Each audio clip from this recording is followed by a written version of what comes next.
కామారెడ్డి జిల్లా దోమకొండ గ్రామంలో పంచాయతీ కార్యదర్శి సంతకం ఫోర్జరీ ఘటన కలకలం రేపుతుంది.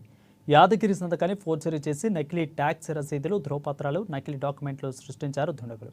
కామారెడ్డి జిల్లా కేంద్రంలోని మనపురం గోళ్లలో నుంచి ఒక వ్యక్తి తాకట్టు పెట్టిన బంగారాన్ని విత్డ్రా చేశారు. మరొక వ్యక్తి కేసు షూరిటీ విషయంలో నకిలీ డాక్యుమెంట్లు క్రియేట్ చేశారు. దీంతో పంచాయతీ కార్యదర్శి యాదగిరి దోమకొండ పోలీస్ స్టేషన్లో ఫిర్యాదు చేశారు.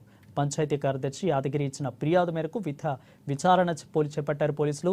ఇక అనంతరం దోమకొండ గ్రామానికి చెందిన ముగ్గురు రవీందర్, శ్రావణ్, శ్యామ్ రెడ్డి స్టాంపులు తయారు చేసిన కామారెడ్డి పట్టణానికి చెందిన కృష్ణలపై కేసు నమోదు చేశారు. గతంలో కూడా దోమకొండ పంచాయతీ కార్యదర్శి సంతకాలను ఫోర్జరీ చేసినట్లు అధికారులు పేర్కొన్నారు.